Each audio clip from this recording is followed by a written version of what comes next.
बिस्मिल्लाहिर्रहमानिर्रहीम, अस्सलाम वालेकुम नाज़रीन, आप देख रहे हैं दिला स्टार। मैं हूं यासिर रशीद। नाज़रीन, आज कौमी असम्बली का इजलास हुआ जो अपोजिशन की रिक्वेजिशन पर बुलाया गया था। इजलास में फातिहा खानी की गई मरहूम रुकन असम्बली के लिए और पेशावर के सानहे के ऊपर बात की गई। साबिक सदर रफ़ीक तारड़ मरहूम के लिए इसाले सवाब के लिए फातिहा खानी की गई और उसके बाद जो इजलास है वो 28 मार्च शाम 4 बजे तक मुलतवी कर दिया गया। अपोजिशन लीडर शहबाज शरीफ साहब का ये कहना है कि इजलास को मुलतवी करके इमरान खान की ईमा पर यह स्पीकर कौमी असम्बली ने कार्रवाई की है। दूसरी जानिब कुछ अपोजिशन रहनुमाओं का मौक़िफ़ यह है कि स्पीकर कौमी असम्बली को स्पीकर नहीं कहना चाहिए, इन्हें PTI का चीफ वेप कहना चाहिए। उसके साथ साथ मरियम नवाज साहिबा आज ये कहती हैं कि सीट बेल्ट बांध लीजिए, किसी भी वक्त जहाज जो है वो पुराने पाकिस्तान में लैंड कर सकता है। मानसेहरा के अंदर आज कप्तान ने जलसा किया और उसके दौरान कप्तान ने फिर से अपना वही मौक़िफ़ दोहराया है कि मैं ओहदा छोड़ दूंगा लेकिन इनके साथ सौदेबाजी नहीं करूंगा।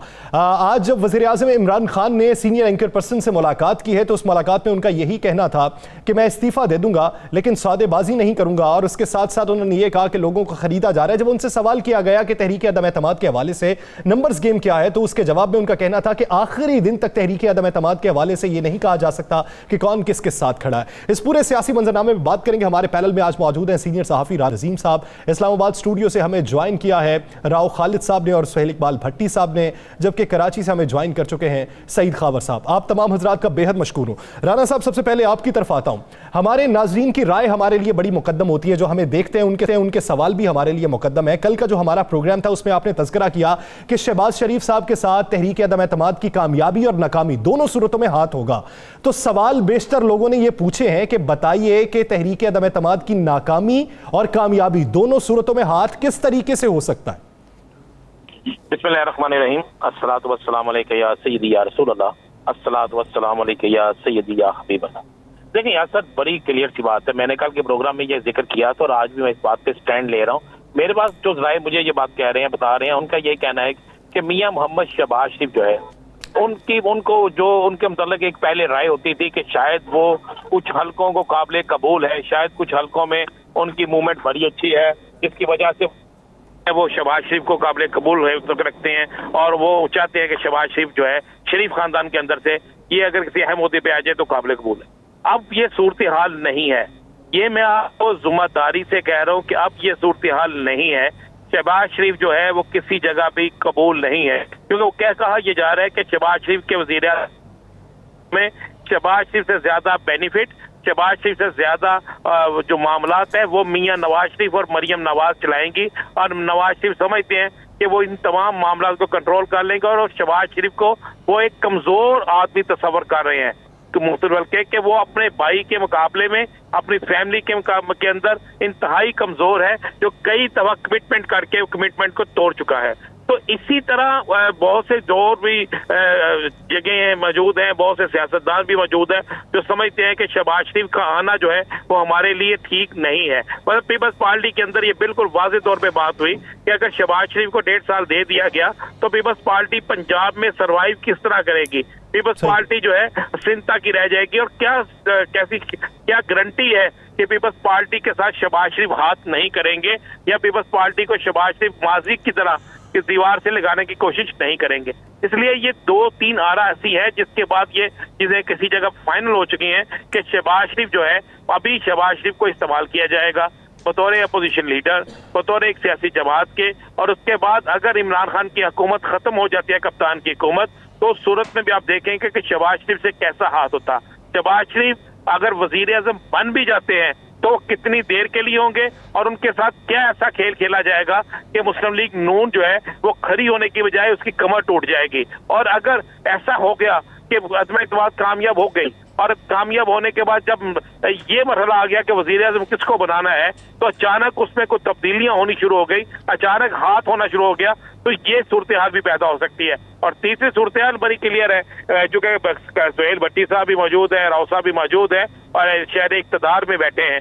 तो शहर इक़्तिदार के अंदर जो नई अफवाहें गर्दिश कर रही हैं या जो नई चीजें सामने आ रही हैं जिसमें किसी जगह कहा जा रहा है कि बहुत से मामला बहुत सी जगह पे तय हो रहे हैं, तो उन मामला के तय अगर वो तय वाकई हो जाते हैं तो उन तय होने की सूरत में अज़म इत्तेहाद किसी और तरफ चली जाती है, जरदारी साहब अपना खेल दिखा देते हैं, तो उसमें भी हाथ तो फिर शहबाज शरीफ साहब के साथ ही होगा। कि शहबाज शरीफ साहब बेचारे जो अपने लिए बहुत कुछ सोच के बैठे हैं, उनके बहुत से करीबी लोग, मैंने जिस तरह कल भी कहा था कि बहुत सी चीजें तैयार करके बैठे हैं और वो जहन में वो सारी जश्न भी मना रहे हैं, उनका जहन बन चुका है किस जगह किसने क्या करना है। तो इन तमाम हालात में ज़हन में रखिएगा कि आखिर का नुकसान जो है दोनों सूरतों में शहबाज शरीफ का ही होगा। नुकसान शहबाज शरीफ साहब का होगा, इस पे मैं राव साहब की भी टेक लूंगा, लेकिन राना साहब उससे पहले एक सवाल ये कि इत्तेहादी अभी तक फैसला क्यों ना कर सके?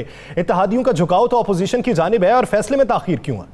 देखें, एक तो ज़हन में रखिएगा, इत्तेहादी अभी तक हुकूमत में रहकर हुकूमत की मराहत, हुकूमती मजे, हुकूमती सहूलतें उठा रहे हैं। अब एक चीज तो यही सवाल हर शख्स जानना चाहता है कि अगर ये तमाम के तमाम इत्तेहादी अपोजिशन के साथ चलेंगे तो ऐलान क्यों नहीं कर रहे? वो ऐलान इसलिए नहीं कर रहे कि इत्तेहादियों को भी अभी तक ये यकीन नहीं है कि हम अपोजिशन के साथ जाकर आने वाले वक्त पे ठीक रह सकेंगे या नहीं। क्या आने वाला वक्त जो है वो 1.5 साल का होगा या कुछ अरसे का होगा? और अगर वो कुछ अरसे का होता है तो ये ना हो कि हमारे साथ ऐसा हाथ हो जाए कि जो जिसके बाद हमारी सियासत पहले से मजीद बर्बाद हो जाए। और इत्तेहादी जो है वो ये उनको ये भी इल्म हो चुका है, और 3 इत्तेहादी जो है बड़े, तीनों इत्तेहादियों की जो मीटिंग्स हुई हैं उन पर उनके सवालात उनसे हुए हैं, उनसे उनके साथियों ने पूछा है कि हमें क्या गारंटी है कि सारे मामले के बाद हम जिनके साथ जा रहे हैं वो हमें आगे साथ रखेंगे। पर एक इत्तेहादी ने यहाँ तक कहा कि भाई मेरे पास कि हमारे पास इतनी सीटें हैं, और जबकि जिनके साथ हम जा रहे हैं उनके पास तो ज्यादा है, हमारी ब्लैक मेलिंग यहाँ पर ज्यादा है, वहां पर नहीं होगी। तो हम जब वहां चले जाएंगे तो हमें कुछ अगर खुदा ना आसा वो ना मिला जो हमसे है, तो फिर तो हम ना इस तरफ के रहे ना उस तरफ के रहे। इसी वजह से इत्तेहादी जो है वो मैच के आखिरी बॉल तक इंतजार करना चाहते हैं कि इत्तेहादी उस वक्त ऐलान करना चाहते हैं जिस वक्त उन्हें पता हो कि बिल्कुल 1 साइडेड मैच होना शुरू हो गया है। और दूसरे इत्तेहादी अब तक इंतजार में है, शायद किसी तरफ से कोई ऐसी कॉल आ जाए। इत्तेहादियों को असल जरदारी तो मना रहे हैं, शहबाज शरीफ तो मना रहे हैं, इत्तेहादियों को जिनकी जमानत चाहिए अभी तक उनकी तरफ से इत्तेहादियों को जमानत नहीं मिली। इत्तेहादियों को जमानत अभी तक नहीं मिली, इसलिए वो बेहतर फैसला नहीं कर सके। ठीक है राना साहब। राव साहब, आप क्या राय रखते हैं? आज मानसहरा में आज आपने वज़ीर-ए-आज़म इमरान खान का जलसा भी सुना होगा, उन्होंने शहबाज शरीफ साहब के मुतालिक ये कहा कि शहबाज शरीफ साहब अचकन भी सिलवा चुके हैं, वो वज़ीर-ए-आज़म बनने का ख्वाब देख रहे हैं, वो अचकन अपनी संभाल के रख लें, वो किसी और को देना पड़ सकती है। ये क्या मंजरनामा है?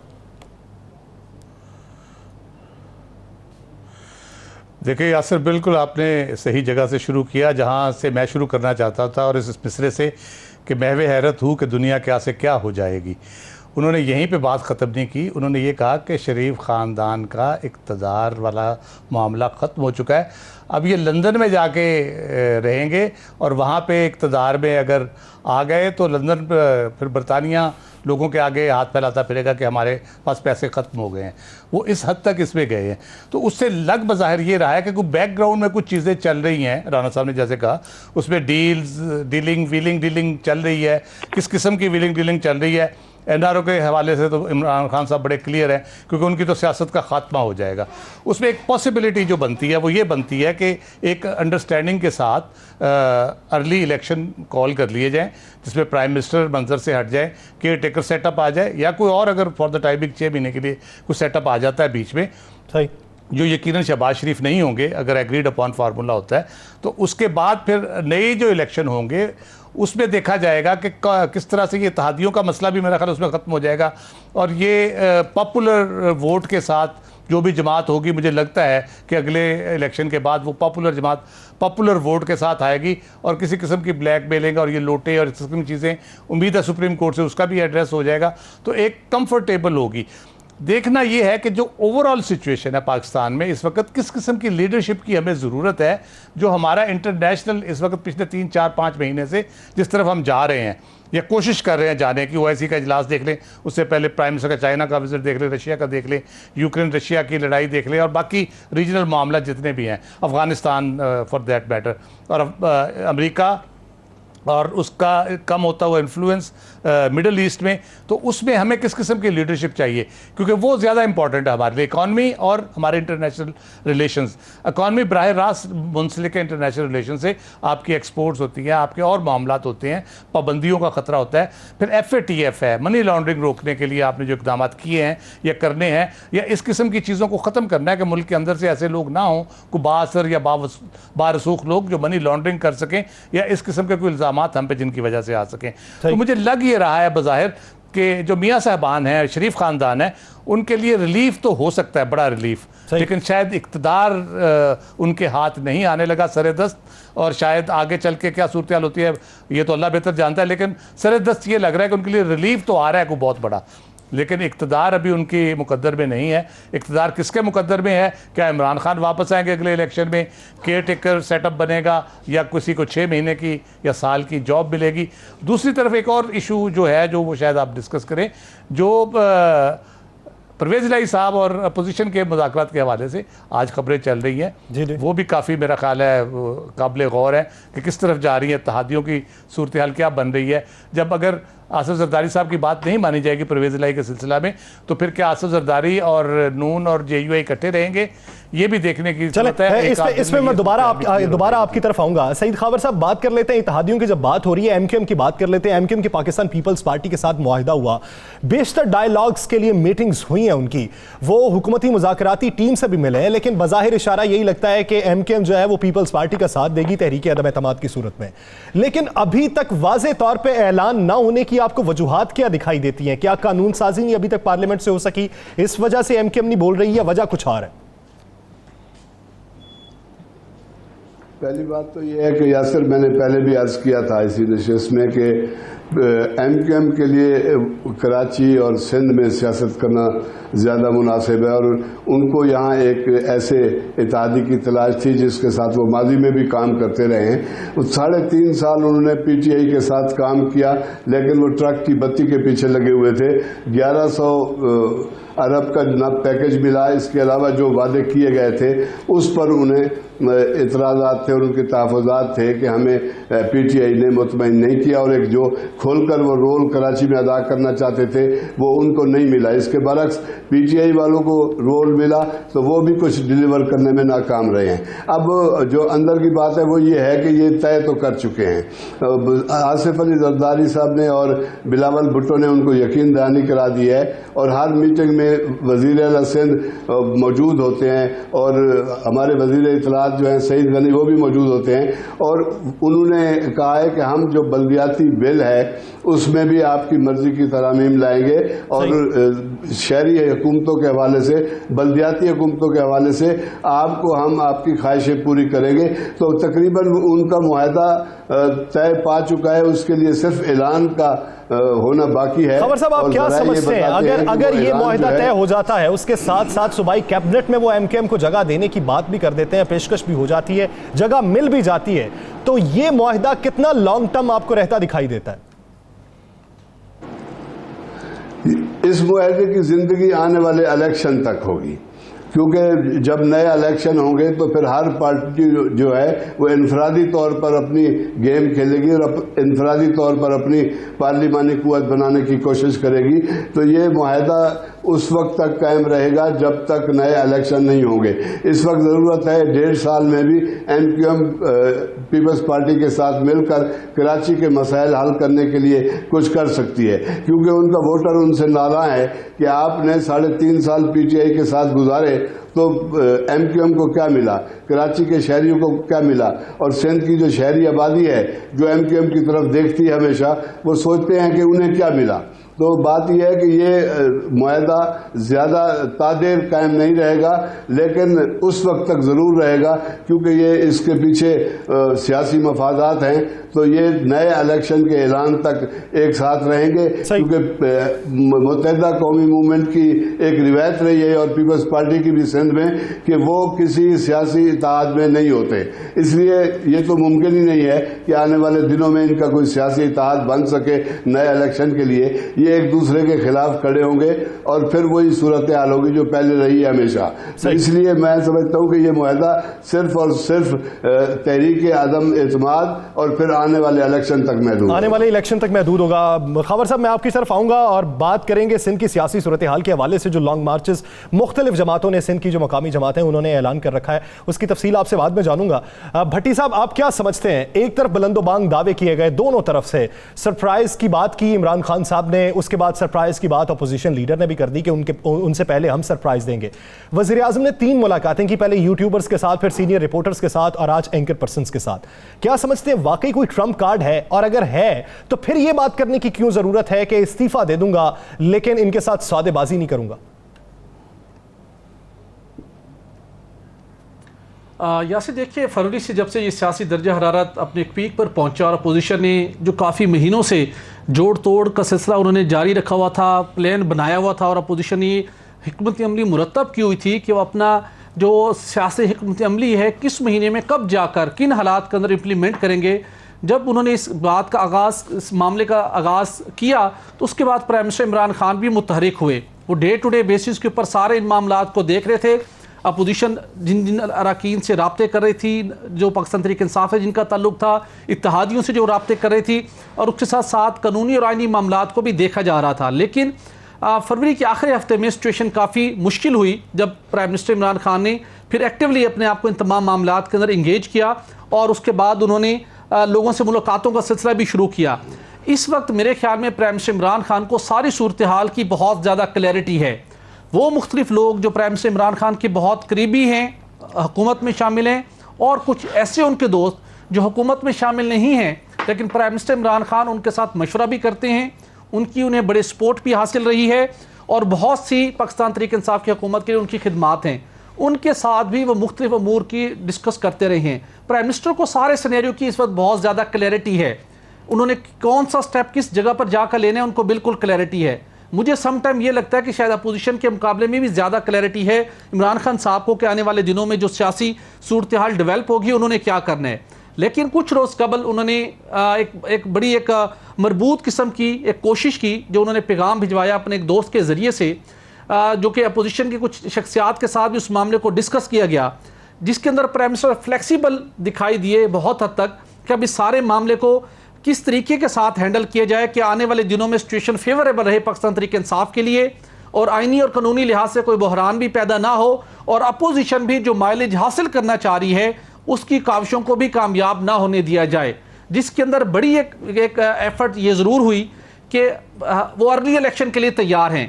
बिल्कुल वाज़े उन्होंने अपना ये पैगाम दिया और इस पैगाम के ऊपर एफर्ट्स हुई, जिसके लिए 2 से 2.5 माह का वक्त मांगा गया। बजट पाकिस्तान तहरीक इंसाफ की हुकूमत दे और उसके बाद अगर अपोजिशन जमातें और सारे अरकान पार्लियामेंट के अंदर अरकान पार्लियामेंट इस बात के ऊपर उनका इत्तफाक बनता है कि हमें इस मौजूदा सिस्टम के अंदर को नकबजनी करने की बजाय हमें फ्रेश। भट्टी साहब सवाल यहाँ पे ये है कि क्या प्राइम मिनिस्टर को किसी जानिब से कन्विंस किया गया बाकायदा तौर पे कि आप इस तरह की एक मरबूत हिकमत अमली बना लें जिसमें फायदा सबका हो? प्राइम मिनिस्टर ने अपने हुकूमत के अंदर मौजूद अपने रुफ़काकार से और उसके साथ वो लोग जो हुकूमत में शामिल नहीं हैं, जिनकी प्राइवेट हैसियत है, उनके साथ भी वो मुसलसल राब्ते में थे और इसकी बात के ऊपर प्राइम मिनिस्टर का काफ़ी हद तक उनका कन्विंस दिखाई दिया, जिसे प्राइम मिनिस्टर कहते हैं ये माइंड गेम है, कि उन्हें एक सॉलिड ऑप्शन दिखाई दिया कि मैंने ना गिव अप करना है, मैं इस्तीफ़ा देने को भी तैयार नहीं हूँ जिस तरह ये ब्लैकमेल करना चाहते हैं, लेकिन वो एक सूरत हाल का एक इस तरह का तरीक़ेकार बनाने पे तैयार थे कि जो ये मूव अपोजिशन की है वो नाकाम हो जाए, लेकिन अर्ली इलेक्शन के लिए वो तैयार हैं, जो आइनी लिहाज से जब भी मुमकिन हो सकते हैं वो तैयार हैं। लेकिन चूंकि इलेक्शन फौरी तौर के ऊपर कॉल नहीं आ सकते, इलेक्शन कमीशन पाकिस्तान की भी इस हवाले से रिजर्वेशन है, कुछ आइनी मामलात के ऊपर हल्का बंदियों के हवाले से उन्होंने कंडीशंस मीट करनी है, तो 2 से 2.5 माह का वक्त वो चाहते हैं मिले और हुकूमत अपना बजट दे। लेकिन इस बात के ऊपर अपोजिशन का इत्तफाक राय नहीं हुआ। अब प्राइम मिनिस्टर को अंदाज़ा है कि ये बात तो पूरी होती दिखाई नहीं दे रही। जिस बात की वो मुसलसल वो कह रहे हैं कि मेरे पास आखिरी पत्ता है, तरफ का पत्ता है, जो मैं किसी भी वक्त उसको आने वाले दिनों में जाहिर करूंगा, जिसके अंदर उनको क्लैरिटी है। जो उनके करीबी सर्कल के लोग हैं वो ये कहते हैं कि शायद वो प्राइम मिनिस्टर जो सोच रहे हैं, जो कुछ वो करने जा रहे हैं, वो शायद उसके नतीजे में जो वोटिंग का अमल है शायद मुमकिन ना हो सके। प्राइम मिनिस्टर सबके साथ राब्ते में है। इस वक्त एक वसी मशावरत का अमल भी जारी है, जिसका करक्सम ये हो सकता है कि जो प्राइम मिनिस्टर ये चाहते हैं कि बिल्कुल वो सुरखरू होकर निकले, या अपोजिशन ये चाहती है कि उनको जो उनका प्लान है उसके मुताबिक 100% कामयाबी हासिल करें। शायद ये दोनों सूरतें ना हों, सबको एक फार्मूले के तहत एक आगे बात को लेके जाया जाए और सबको ये फील हो कि वो विन विन सिचुएशन के अंदर हैं और मामलात को कोई आइनी या कानूनी बहरान पैदा किए बगैर मामलात को आगे बढ़ाया जाए। यानी आप ये कह रहे हैं कि ये जो ट्रम्प कार्ड है हो रही हैं, ये नफ्सियाती जंग के अंदर एक इख्तरा नहीं है, ये बाकायदा तौर पे मौजूद है उनके ज़हन में। बिल्कुल मौजूद है और इसी कॉन्टेक्स्ट के अंदर वो कोशिश कर रहे हैं। और 27 तक प्राइम मिनिस्टर को अगर वो जो उनकी प्लानिंग है, अगर उनको कहीं से कोई सॉलिड कमिटमेंट मिल जाती है जो खाका उनके जहन के अंदर है, तो फिर शायद ट्रम्प कार्ड वो इस्तेमाल करे भी सही, तो शायद उसके लिए कोई इतने में शॉकिंग उसके रिजल्ट्स दिखाई ना दें।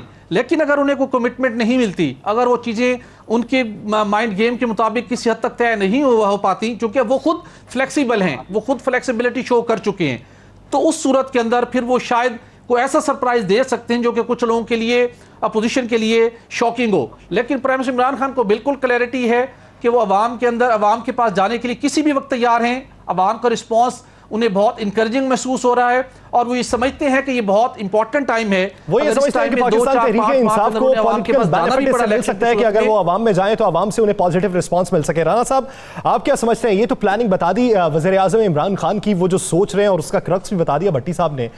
28 मार्च के दिन आपको अपोजिशन की हिकमत अमली क्या दिखाई देती है? आज के इजलास को लेके आपने देखा होगा कि उनके अराकीन भी वहां पे पहुंचे, पूरे अराकीन थे, वो जो मुनहरिफ अराकीन थे वो नहीं आए, किसी मसलहत के तहत नहीं बुलाया होगा। अब 28 के दिन अपोजिशन की प्लानिंग आपकी नजर में क्या है?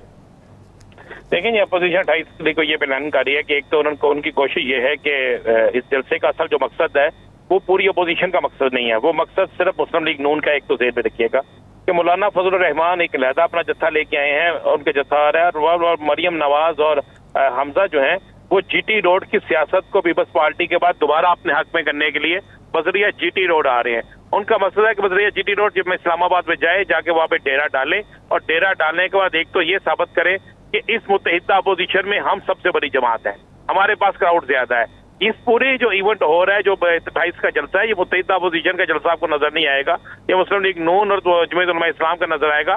पीपल्स पार्टी की यहाँ पर सिर्फ ना होने के बराबर हाजिरी होगी और बाकी जमातों का भी यही हिसाब होगा।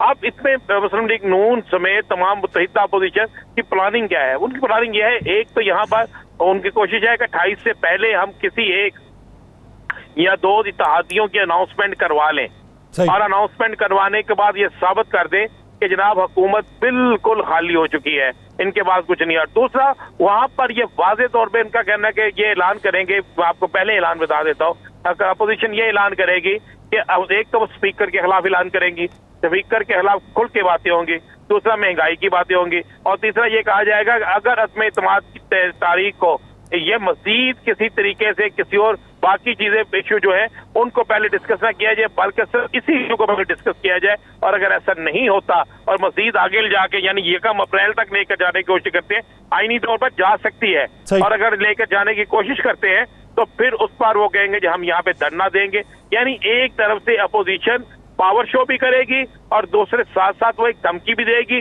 और तीसरा वो कुछ अहम कुव्वतों को ये पैगाम देना चाहेंगे कि हम भी क्राउड हमारे साथ भी बहुत ज्यादा है, अगर 27 का क्राउड देखकर आप कुछ हिकमत अमली अपनी बना रहे हैं, चेंजिंग कर रहे हैं, तो फिर 28 का क्राउड भी जो है वो इससे बड़ा क्राउड है। कोशिश तो वो करेंगे, बड़ा होता है या नहीं होता एक बात का मामला है, लेकिन वो कोशिश करेंगे कि हर तरफ जो है वो एक पैगाम दे सके।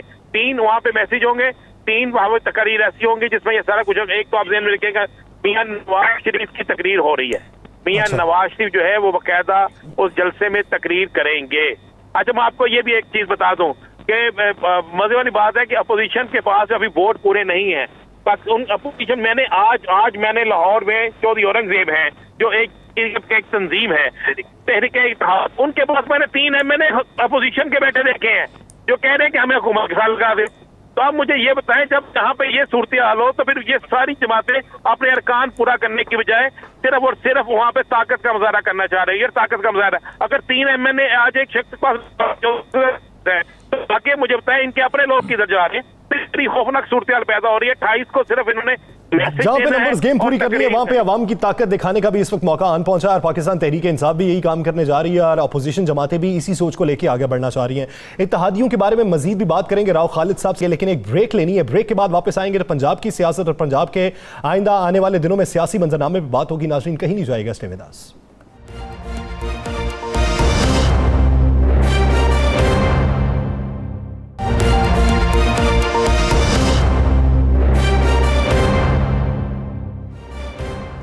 ब्रेक के बाद खुशामदी नाज़रीन, जहां पे तहरीक अदम एतमाद में दोनों तरफ से कोशिशें जारी हैं, नंबर्स गेम के हवाले से दोनों तरफ से अभी भी इबहाम है। मुनहरिफ अराकीन भी साथ में ला लिए, लेकिन पीटीआई ये दावा करती है कि कुछ लोग वापस भी आ जाएंगे। सवाल ये पैदा होता है कि जिन पे आपने इल्ज़ाम लगाया कि पैसे लेके चले गए, अब अगर वो वापस आएंगे तो क्या पैसे दे के वापस आएंगे या फिर ज़मीर की आवाज़ अब उठ चुकी है? इत्तेहादियों के बारे में अभी तक फैसला क्यों नहीं हो सका? अपोजिशन बबांगे दोहलिए क्यों नहीं कह सकी कि ये इत्तेहादी हमारे साथ मौजूद है? वो कुली तौर पर बात करती है। राव साहब की तरफ बढ़ते हैं। राव साहब, पंजाब की मंजरनामे के हवाले से आप बात कर रहे थे, आपने कुछ बातें की। चौधरी परवेज इलाही साहब के अगर कुछ हालिया बयानात सुने जो उन्होंने टीवी चैनल्स को इंटरव्यू के दौरान दिए, उनसे पंजाब की वजारत आला के हवाले से सवाल किया गया तो उन्होंने तरदीद नहीं की, ना तस्दीक की, खामोशी इख्तियार की है। उसके पीछे आपको क्या मंतिक लगती है? देखिए, मेरा ख्याल है अब जो सूरत हाल बन चुकी है, जो मैंने पहले भी जिक्र किया, भट्टी साहब ने भी यानी तकरीबन मिलती जुलती बातें की हैं 19-20 के फ़र्क से। वो समझते हैं सिचुएशन को यहाँ पे बैठ के कि किस तरफ जा रही है। तो उसमें मेरा तो ख्याल है कि इत्तेहादी शायद अब रेलेवेंट होते जा रहे हैं। जिस किस्म की सिचुएशन हुई है, और शायद 12-14 घंटे पहले जो बुनियादी चीज़ें हैं बड़े बड़े प्लेयर्स के दरमियान, वो शायद उन पर इत्तफाक हो चुका है, और उसकी इम्प्लीमेंटेशन किस तरह से होनी है वो अभी देखने की बात है। जहाँ तक ये अदम एतमाद की बात है, उसमें इत्तेहादियों का रोल क्या हो सकता है? पॉसिबली उनके पास बारगेनिंग चिप थी, वो टाइमली कर लेते, हो जाती, सब कुछ हो जाता। अब मेरा ख्याल है कि उनके पास टाइम भी नहीं है उस तरह से सेटल करने का। चौधरी परवेज इलाही साहब के तो जो कैंडिडेचर था, उसके लिए जो असद उमर साहब ने कहा कि उनकी शायद वज़ीर हाउसिंग जो हैं, उन्होंने कुछ जिक्र किया था उनकी वजारत आला का, तो उससे बात हुई थी। चौधरी परवेज साहब ने खुद तो किसी से डायरेक्ट इस तरह ख्वाहिश का इज़हार नहीं किया, या जरदारी साहब ने उनके बारे में अपोजिशन को कहा था कि हमें उनको बनाना चाहिए, लेकिन बीच में अलीम खान साहब ने कूद के सारा वो गेम एकदम से ख़राब कर दी। अब अलीम खान साहब किस चक्कर में कूदे थे, अब वो अचानक गायब भी हो गए। उसके बाद 2-3 दिन वो इसे सारा मामला ख़राब करके अपोजिशन पार्ट पीटीआई के अंदर क्रिएट करके परवेज इलाही साहब के ख़िलाफ़, तो वो ख़ुद भी गायब हो गए हैं। तो चौधरी, मेरा ख्याल है कि अगले जो इलेक्शन जब आएंगे उस वक्त आपको पता चलेगा कि मुझे ये काफ या इस किस्म की जो छोटी जमातें हैं, वो मुझे मर्जर इनका ज़्यादा नज़र आ रहा है आगे चल के, बजाय इसके कि वो अलहदा से रह के फिर दोबारा से उनको कोई चौधरी निसार साहब का रोल एमकेएम का मसला और सिनेरियो में। देखिए, चौधरी निसार साहब का उनके बहुत करीबी जो दोस्त हैं, जो कह ले के शुरू से उनके साथ है, पुराने हमारे जर्नलिस्ट दोस्त भी हैं, उनकी मुलाकातें होती रहती है। उनसे उन्होंने जो तज़किरा किया था कोई 2-3 महीने पहले, जो उनकी डिस्कशन हुई थी, 1-2 अखबार में स्टोरीज भी उसकी आई थी, 1-2 रिपोर्टर्स ने जो उनसे मिले थे, उन्होंने लिखा भी था कि उन्होंने तय कर लिया है कि वो पीटीआई में जाएंगे, लेकिन इलेक्शन से 6 माह कबल वो इसका ऐलान करेंगे। ये बाकायदा खबर भी इस पर एक रिपोर्टर ने उस पर दी थी जो उनसे मिल के आए थे। तो वो अगर तो इलेक्शन का सीन बन रहा है अभी, जो मैं समझता हूँ कि करीब है 6 महीने के अंदर हो सकते हैं, पॉसिबिलिटी है। बजट, जैसा भट्टी साहब ने कहा, बजट पेश होगा, उसके बाद फिर डिज़ोल्व करके असेंबलीज इलेक्शन अनाउंस हो सकते हैं। तो उसमें अब फिर टाइम, तो वो उनके जो टाइम फ्रेम था उसमें तो वो आ गए हैं। अब इस सिचुएशन में जो पैदा हुई है मौजूदा सिचुएशन, इसमें वो ऐलान करते हैं नहीं करते, ओपनली आते हैं नहीं आते, ये अब देखना पड़ेगा, क्योंकि ये सिचुएशन ऐसी है कि इसमें बहुत से वो कह लेंगे रगेदे जाते हैं। वो कहते हैं कि आटे के साथ घुन भी पिस जाता है। तो वो उस किस्म की सूरत हाल, बाकियों को जो बुरा भला कहा जा रहा है, चौधरी साहब अब शराफत से सियासत करते रहे, अपने इंटेग्रिटी के साथ रहे, इज्जत बचा के साइड पे बैठ गए जब मुश्किल वक्त आया। तो वो मेरा ख्याल है अब थोड़ा सा सोचेंगे इस बारे में, लेकिन उन्होंने ये फैसला किया हुआ था। अब मौजूदा सूरत हाल में वो किस तरफ जाते हैं, अगर तो वो 27 को आ जाते हैं जिस तरह कहा जा रहा है, 27 के जलसे में शरीक होकर वो शमूलियत का ऐलान करेंगे, तो तहरीक इंसाफ के लिए यकीनन, नून के लिए शायद नुकसान उतना ना हो, तहरीक इंसाफ के लिए यकीनन उसका बहुत बड़ा उसका एडवांटेज हो सकता है। उसको तहरीक इंसाफ के लिए एडवांटेज हो सकता है कि अगर वाकई ऐलान कर दे। खावर साहब, बात करनी है सिंध की सियासत के हवाले से। सिंध में जो दीगर अपोजिशन जमातें हैं, वो मुहाजिर कौमी मूवमेंट हो जाए, वो तहरीक लब्बैक हो जाए, या दीगर जमातें, उन्होंने भी लॉन्ग मार्चेस का ऐलान कर रखा है। ये जो लॉन्ग मार्चेस की भरमार हुई पड़ी है इस वक्त, जो हुकूमत में है जमात वो भी लॉन्ग मार्च कर रही है, अपोजिशन जमातें भी कर रही हैं, तो आप क्या देखते हैं कि सिंध के अंदर आने वाले दिनों में इन लॉन्ग मार्चेस का ज्यादा फायदा कौन उठाएगा? पहले तो ये हुआ था कि आप जब देखें, जब सिंध असम्बली में 2 बार बिल जो है तरमीमी बिल बल्दियाती हुकूमतों का पास हुआ तो उसके बाद आपने देखा कि धरनों की सियासत हुई थी। जमात इस्लामी ने सिंध असम्बली पर कई दिनों तक कोई 2 हफ्तों का धरना दिया। इसी तरह MQM ने भी मुख्तसर धरने दिए और PSP ने भी धरने दिए। अभी हाल ही में अब जब ये सारे ठंडे पड़ गए और ये अदम इत्मीनान की तहरीक आई तो उसके बाद तो बल्दियाती बिल से सबकी तवज्जो हट गई। अब मसला ये है कि हाल ही में एक नया किरदार कराची में वारिद हुआ है साद रिजवी की शक्ल में, तहरीक लब्बैक पाकिस्तान की शक्ल में।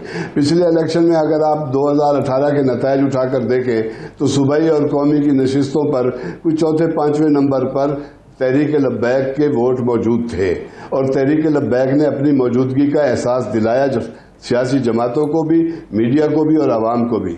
अब यह है कि ये अचानक ऐसे मौके पे कि जब अदम इत्मीनान की तहरीक चल रही है तो कराची के हकूक दिलाने के लिए और महंगाई के खिलाफ एक बड़ा मार्च था उनका। जब साद रिजवी आए तो एयरपोर्ट से लेकर बहुत लंबा जुलूस था उनका और उनकी रैली जो है बहुत कामयाब रही और उसने लोगों को सोचने पर मजबूर कर दिया कि अब इस शहर में PSP, Jamaat Islami, MQM, peoples party के अलावा एक किरदार और भी है जिसका किरदार इलेक्शन में खास तौर पर सामने आएगा, बल्दियाती इलेक्शन में। और कहा भी साद रिजवी ने और तहरीक लब्बैक के रहनुमाओं ने कहा कि हम आने वाले बल्दियाती इंतखाबात में पाकिस्तान पीपल्स पार्टी को, MQM को और दूसरी जमातों को टफ टाइम देंगे और बता देंगे कि ये शहर हमारा है। तो मैं समझता हूं कि अब ये जो लॉन्ग मार्च की सियासत शुरू हो रही है, इस लॉन्ग मार्च की सियासत में यही एक जलसा किया आफाक अहमद ने, उन्होंने भी लॉन्ग मार्च का कहा है और सूबे का मुतालबा किया और उन्होंने कहा है कि मैं जनूबी सिंध सूबे की तहरीक चलाऊंगा। कल परसों उनका जलसा था। इसी तरह 2-3 दिन पहले भी सियासी जमातों ने, खासतौर पर GDA जो इस वक्त बड़ी खामोश है, गो के फहमीदा मिर्जा ने वहां बयान दिया था कि भाई हम वजीर आजम के साथ होंगे तहरीक अदम इत्मीनान में, लेकिन पीर साहब पगाड़ा जो है वो वजीर आजम से नाला हैं। ये सारी जमातें सोच रही हैं कि जब पीपल्स पर रिवायती हरीफ और रिवायती हलीफ एक साथ हो रहे हैं, दोबारा लड़ते भी हैं या अलग भी हो जाते हैं MQM और पीपल्स पार्टी, तो हमें अपना कुछ सोचना चाहिए। तो जमात इस्लामी, PSP, इसके अलावा GDA है और उस तहरीक लब्बैक पाकिस्तान, ये धरनों की सियासत, उसकी लॉन्ग मार्च की सियासत करके दोनों हुकूमतों को, पाकिस्तान पीपल्स पार्टी की सिंध हुकूमत को भी और तहरीक इंसाफ की वफाकी हुकूमत को टफ टाइम देना चाहते हैं और वो बताना चाहते हैं कि हम आपको सिस्टम को डीरोल करने की इजाज़त नहीं, डीरेल नहीं करने देंगे। और इस हवाले से मुलाकातें हो रही हैं और ख़ास तौर पे ये जो देखते हैं कि आने वाले दिन में ये मुलाकातें जो हैं ये किसको फ़ायदा पहुंचाती हैं, अवामी सतह पे किसकी पजीराई ज़्यादा होती है। भट्टी साहब, आपकी तरफ आऊँगा। सियासी बातें हो रही हैं, सियासत का हवाल बयान किया जा रहा है। आपने वजारतों की कारकर्दगी पे काफ़ी गहरी नज़र रखी हुई थी और आप बड़ी बड़ी खबरें देते थे वजारतों की कारकर्दगी के हवाले से। तो अभी जब हवा तब्दील हुई है तो आपने भी सियासत पे ज़रा नज़र अपनी मरकूज कर ली है। मेरा सवाल ये है कि क्या वजारतों की कारकर्दगी पे अभी भी नज़र है? तहरीक अदम एतमाद के चक्कर में वजारतों की कारकर्दगी सही चल रही है, ये काम ठप हुए पड़े? यासिर, बिल्कुल नज़र है। और आपने नोट किया होगा कि गुज़श्ता 2-3 प्रोग्राम्स के अंदर हमने जो डिफरेंट हम गवर्नेंस के हवाले से, पॉलिसी मेकिंग के लिहाज से हम डिस्कशन किया करते थे, तो हम स्टोरी नहीं कर रहे। उसकी बुनियादी वजह यह है कि जो फ़ैसला साजी का, पॉलिसी साजी का जो अहम तरीन टास्क था, जो हुकूमत अमूर मुमलिकत चल रहे थे, वो ठप हो चुके हैं। हैरानकुन तौर के ऊपर प्राइम मिनिस्टर इमरान खान का एतमाद जो कि आसमान को छू रहा है, लेकिन अमली तौर के ऊपर गुज़श्ता 1.5 माह के दौरान वफाकी हुकूमत के अहम तरीन फ़ैसला साजी ठप हो चुकी है। कबीना डिवीज़न के अंदर मुख्तलिफ वजारतों के वो फैसले जो फरवरी मिड के अंदर हर सूरत होने चाहिए थे, वो समरियों की शक्ल में फाइलों की नज़र हो चुके हैं। कोई बात आगे नहीं बढ़ पा रही। 15 फरवरी के बाद 3 मरतबा वफाकी कबीना का एजेंडा जारी हुआ, लेकिन वफाकी कबीना का इजलास नहीं हो सका, चूँकि प्राइम मिनिस्टर सियासी सूरत हाल के पेश नज़र मामलात को हैंडल कर रहे हैं। सुबह से लेकर शाम तक इन्हीं मामलात के ऊपर गुफ्तगू होती है, सिटिंग होती है, हिकमत अमली तय होती है और फिर अगले दिन भी यही मामला जारी रहता है। अपोजिशन के सारे मूव से 1.5 माह के अंदर बहुत अहम फैसले जो होने थे नहीं हो सके, जिसके नतीजे में बहुत सी अहम वजारतों के मातहत कंपनियों के सरबराहान की तैनाती होनी थी, नहीं हो सकी। अब देखिए भट्टी साहब, वो तो 3.5 सालों से एडहॉकिज्म पे जहाँ पे वजारतें चल गई हैं, वहाँ से कुछ अरसे में अगर तयनातियां नहीं हो सकी तो ये बहुत बड़ी बात तो नहीं है। पीटीआई पे इस पे तो नहीं बात की जा सकती। 3.5 साल में भी तो एडहॉकिज्म पे ही चलाया ना सब कुछ। यासिर, उसी एडहॉकिज्म के नतीजे में प्राइम मिनिस्टर ने नोटिस लिए थे, मुतअद्दिद मरतबा हमने स्टोरी टेकअप की थी। उसी प्राइम मिनिस्टर की डायरेक्शन की रोशनी में अब ये अपॉइंटमेंट्स होनी जा रही थी और बहुत से फैसले होने जा रहे थे जो कि मुख्तलिफ वजारतों ने अपनी समरीज मूव कर दी थी। और आपको पता है सुप्रीम कोर्ट ऑफ पाकिस्तान के फैसले के मुताबिक बहुत से ऐसे मामला जो फेडरल गवर्नमेंट ने डिसाइड करने हैं, जिनकी अप्रूवल देनी है, उसके लिए मैंडेटरी है कि आप उसको वफाकी काबीना में लेके आएँ। लेकिन कुछ फैसले हुकूमत ने 2-3 समरियां सर्कुलेशन के जरिए से मंजूर करवाई, लेकिन जो दीगर वजारतों का बिजनेस था उसकी जानिब तवज्जो नहीं दी जा रही। उसका नतीजा क्या निकला है? नतीजा ये निकला है कि बहुत से इदारों में अब तमाम अफसरान जो मौका परस्त होते हैं, जो कारीगर होते हैं, जो छोटी मोटी वारदात की ताक लगा के बैठे होते हैं, उन्होंने अपनी कारीगरियां दिखाना शुरू कर दी हैं। एक बड़ी सरकारी कंपनी जिसके एमडी की मुद्दत पूरी हो चुकी है, उसने वफाकी काबीना की मंजूरी लिए बगैर अपने आप को एक्सटेंशन दिलवा ली है। एक और सेक्टर, बिलखुसूस सेक्टर पेट्रोलियम डिवीज़न, जो कि एक गैर मुल्की कंपनी जो पाकिस्तान से क्विट करना चाह रही है, उसके मामलात के उन्होंने ड्यू डिलिजेंस नहीं की। उसके साथ उन्होंने बहुत शॉर्टेस्ट टाइम के अंदर 2-3 अहम मीटिंग्स करके उसके मामलात को निपटाने की कोशिश की है। वो मामला जो वफाकी काबीना में जाना है, सबकी निगाहें दूसरी जानिब है, वहाँ पर इस काम का सिलसिला जारी है। आप ये कहना चाह रहे हैं कि वज़ारत को इस बात का अंदाजा हो चुका है कि हुकूमत तब्दील होने वाली है और इसी चक्कर में सब अपना अपना काम दिखा रहे हैं। जी बिल्कुल, आप दुरुस्त कह रहे हैं, और अपना अपना वो काम दिखा रहे हैं जो काम दिखाने के लिए उनको एफिशिएंसी का मुजाहरा करना चाहिए था। प्राइम मिनिस्टर को लिखना चाहिए था कि ये वो फैसले हैं जिसको आप सर्कुलेशन के जरिए से करवाएं या कोई शॉर्ट मीटिंग कॉल करके करवाएं। उसकी बजाय वो अपने मामलात को निपटा रहे हैं। वो मामलात को निपटाने के लिए वो रास्ता इख्तियार करें जो फिर अब बाद में आके इंक्वायरीज खुलती हैं, मुख्तलिफ सेक्टर्स के ऊपर नेगेटिव इंपैक्ट आता है, उसकी जानिब कोई तवज्जो नहीं देता। तो प्राइम मिनिस्टर को जहाँ पे अब तो वैसे मामला हतमी एक मराहिल में दाखिल हो चुके हैं, लेकिन 1.5 माह के अंदर हमारे जो उमूर मुमलिकत थे वो बुरी तरह से मुतासिर हुए हैं। अब भी टाइम है, जितने भी हमारे दिन है, सैटरडे संडे को प्राइम मिनिस्टर बहुत से मामलात के ऊपर इनपुट लेते हैं। उन्हें चाहिए वो अहम तरीन समरियाँ जो काबीना डिवीजन में पेंडिंग है, जहां पर रिमाइंडर हैं मुख्तलिफ वजारतों की तरफ से सेक्रेटरी काबीना डिवीजन को, उनको टेकअप करना चाहिए। उनको वो 2 समरियाँ हो, 4 समरियाँ, जरूरी नहीं कि आप 20 नुकाती एजेंडा जारी करके उन मामलात को निपटाएं।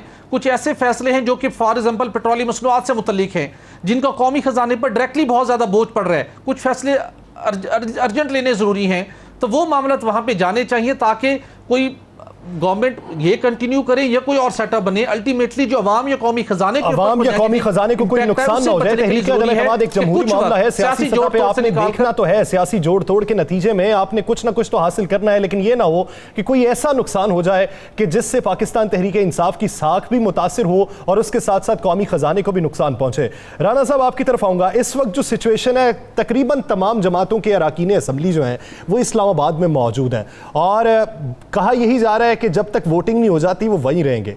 अब मरकज़ निगाह तो इस्लामाबाद है, शुरू से ही था, लेकिन इन दिनों में कुछ ज़्यादा है। बड़ी बड़ी मीटिंग्स क्या हो रही हैं? क्या ऐसी कोई मीटिंग सामने आई कि जिसमें इख्तलाफ राय ऐसा आया हो कि जिससे ये लगे कि आने वाले दिनों में कोई चीज़ ख़राब भी हो सकती है, माजी की तरह ठीक नहीं चलेगी? या सर, एक तो ध्यान में रखिएगा कि बहुत सारे अरकान असम्बली इस वक्त इस्लामाबाद मौजूद नहीं है। बहुत से अरकान असम्बली जो है वो इस्लामाबाद से बाहर भी बहुत से लोगों से, बहुत सी जगहों पे बहुत से राब्ते कर रहे हैं, बहुत से कमिटमेंट ले रहे हैं, बहुत से लोगों से बहुत से वादे भी लिए जा रहे हैं, वादे दिए भी जा रहे हैं। और मजे वाली बात है, ये पहले तो ये था कि हुकूमत के अंदर से, अब अपोजिशन के अंदर से भी अरकान असम्बली जो है वो मुख्तलिफ लोगों से मिल रहे हैं। किसी के साथ किसी गेस्ट हाउस पे मिल रहे हैं, तो किसी के साथ किसी के फार्म हाउस पे मुलाकात हो रही है, तो किसी के साथ इस्लामाबाद के मैरिट होटल में मुलाकात हो रही है, तो किसी के साथ पंजाब हाउस के अंदर भी मुलाकातें हो रही हैं। तो ये सारा कुछ चल रहा है। एक दिन में रखिएगा, एक बहुत अहम मीटिंग हुई है, जो मीटिंग इस्लामाबाद के अंदर हुई है, और ये मीटिंग जो है ये बाकायदा तमाम अपोजिशन जमातों की इस मीटिंग में अहम तरीन रहनुमा और साथ इनके जो लीगल अहम रहनुमा थे, लीगल जो सेल देखते हैं, जो लीगल टीम्स हैं, वो मौजूद थे। तो उस मीटिंग में आसिफ अली जरदारी जो हैं, इन्होंने बरमला ये बात की कि आने वाले दिनों में हालात ऐसे हो सकते हैं कि हम जिस इक़्तिदार के लिए भाग रहे हैं, हो सकता है ऐसे हालात पैदा हो जाए कि हम सब के सब लोग जो हैं इमरान खान को हटाते हटाते खुद भी 10 साल के लिए जमहूरी सियासत से दूर हो जाए। कोई ऐसा मामला भी हो सकते हैं। और बिल्कुल उन्होंने वाज़ेह कहा कि अगर हमने भी अगर अपनी जिद को पीक पे रखा और हमने यही फैसला किया कि किसी सूरत में भी इमरान खान को बर्दाश्त नहीं करना, तो इमरान खान अब इक़्तिदार में है, उसके पास कुछ ऐसे पत्ते मौजूद हैं, इस वक्त उसके हाथ में कोई ऐसी चीजें मौजूद हैं कि वो किसी वक्त भी कोई ऐसा काम कर सकता है जिससे आने वाले दिनों में जमहूरियत की जो बसात है लपेटी जा सकती है। तो इस बात से इख्तलाफ एक शख्स ने जरूर किया वहां पे, इसका नाम मौलाना फजलुर रहमान था, जबकि मियां शहबाज शरीफ समेत दीगर जो लोग थे वो इस बात को आसिफ अली जरदारी की इस बात पे उन्होंने एग्री किया कि वाकई ऐसा है। तो जिसके बाद उन्होंने कहा कि इसके हमें को रास्ता निकालना चाहिए या ऐसे लोगों से राब्ता रखना चाहिए कि जिन पर हमें खदशात है कि खुदा न खास्ता कोई तीसरी कुव्वत या कोई तीसरे लोग ना यहाँ पे आके बैठ ना जाए और हमारी सियासी जो जद्दोजहद है वो खत्म ना हो जाए। तो इस पर काफी हद तक मामला जो है वो किसी अपोजिशन के लिए भी परेशान कौन है। आप गौर करें कि 3 दिन से जो अपोजिशन जमातें अपनी प्रेस कॉन्फ्रेंस करती हैं उसमें एक लफ्ज वो बार बार कहती हैं कि इमरान खान जो है वो मुल्क को तबाही की तरफ जा रहा है, इमरान खान सियासी जो जमहूरी जो अमल है इसको खत्म करने की कोशिश कर रहा है, सियासत जमहूरी अमल को लपेटने की कोशिश कर रहा है। ये बिलावल भी कह रहा है, ये बात जो है अब जो शहबाज शरीफ भी कह रहे हैं। ये क्यों कह रहे हैं? जब सियासी जमातों की अक्सरियत इनके साथ है, अपोजिशन के साथ, तो फिर इन्हें खौफ कैसा है? खौफ उन्हें ये महसूस हुआ है कि इनको मिलने वाली इतलात के मुताबिक इमरान खान की पोजीशन अगर 2 माह में देखें तो अवामी तौर पर बेहतर हुई है। लोग जो महंगाई का रोना रोते थे, लोग जो महंगाई पे प्रोटेस्ट करते थे, अब किसी को भी महंगाई याद नहीं है, वो सारे जो है हुकूमत की तब्दीली की तरफ जा रहे हैं। और दूसरा, इमरान खान जो कहता था कि सारे चोर मेरे खिलाफ मिल जाएंगे, सारे इकट्ठे हो जाएंगे, हम चोर तो नहीं कहते लेकिन वो कहता था सब ये मेरे खिलाफ इकट्ठे हो जाएंगे। तो इन सब के इकट्ठे होने के बाद अब ये उसका जो नारा था वो उसको तकवीत मिलनी शुरू हो गई है। और तीसरा, मजहबी वोट जो था, खासकर तहरीके लब्बैक पाकिस्तान का वोट, जो वो यूरोप के खिलाफ बात करते थे तो उस वक्त हुकूमत नहीं करती थी। अब इमरान खान ने खुल के यूरोप के खिलाफ बात की है, अब इस्लामी ब्लॉक बनाने के मतलब बात की है। तो इन चीजों से उसकी हमदर्दी का वोट भरा है। उसके बहुत से नाराज कारकुन जो उनके साथ नहीं थे वो इन सियासी जमातों के इकट्ठे होने से इकट्ठे हो गए, जिसके बाद ये खदशा पैदा होना शुरू हो गया कि अगर इमरान खान ने कोई तहरीक चला दी और कोई ऐसा इकदाम कर दिया तो सारा सियासी खेल जो है वो खत्म हो जाएगा और फिर बस पार्टी या मुस्लिम लीग नून या मौलाना फजलुर रहमान किसी के हाथ कुछ नहीं आए। यानी बयानिया जो इस वक्त पाकिस्तान तहरीक इंसाफ बिलखुसूस वज़ीर-ए-आज़म इमरान खान की जानिब से अपनाया जा रहा है, अखलाकियात की बात की जा रही है, ये किस हद तक अवाम में उन्हें मकबूलियत दे रही है और अखलाकियात को सियासत में जवाज़ बनाकर किस हद तक उस पर अमल किया जा सकता है, इसी पर बात करेंगे। लेकिन एक ब्रेक लेनी है, ब्रेक के बाद वापस आएंगे तो फिर बात को यहीं से कंटिन्यू करेंगे। नाज़रीन कहीं नहीं जाएगा, स्टे विद अस।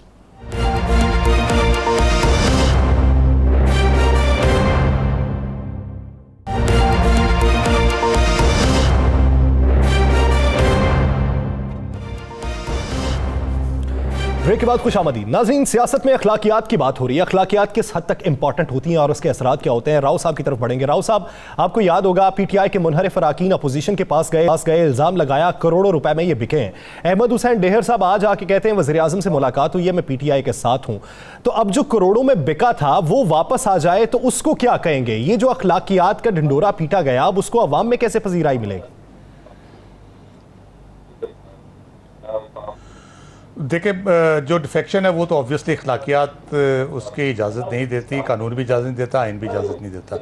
उसकी वापसी जो है, वापसी पे अगर वो अपनी सफाई पेश करता है तो यकीनन उसकी मानी जानी चाहिए सफाई। लेकिन मेरा ख्याल है अगले इलेक्शन में ये जितनी भी अखलाकियात है उस वक्त ये पार्टियाँ सारी दिखाएंगी, इमरान खान साहब भी दिखाएंगे इनको।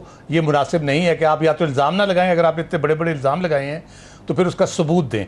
ये बिला वजह इल्ज़ाम लगा के उन्होंने मेरा ख्याल अपना नुकसान किया बहुत ज़्यादा। और दूसरी इम्पॉर्टेंट बात एक जो है कि कोई बहुत बड़ा फस उस तरह से क्रिएट नहीं होने लगा।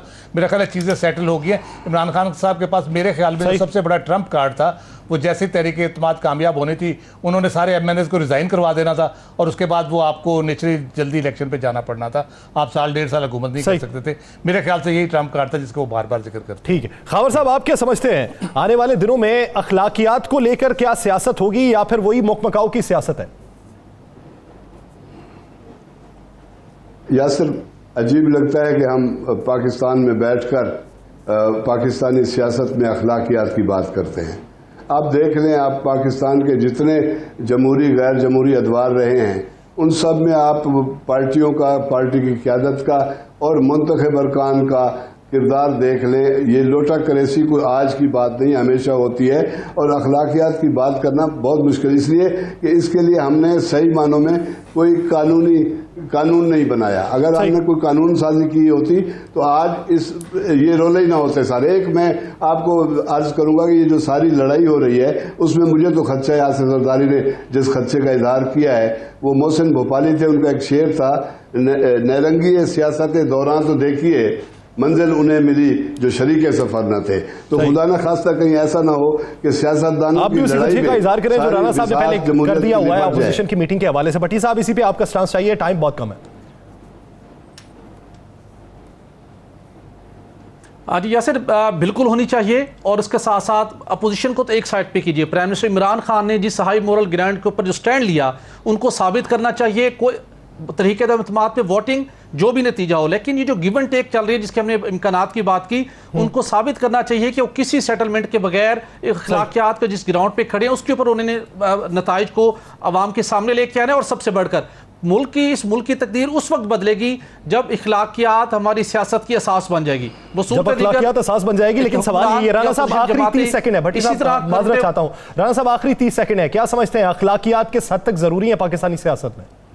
देखें, पाकिस्तानी सियासत में सच होना चाहिए। पाकिस्तानी सियासत में कम से कम जो नंबर 1 की आदत है जो बात करे वो सच हो। अब इमरान खान ने कहा था कि ये लोटे हैं पैसे लेके भाग गए, और अब उन्हीं वही लोटे जब वापस आना शुरू हो गए हैं तो क्या उन्होंने पैसे लिए थे या इन्होंने डबल पैसे दिए थे?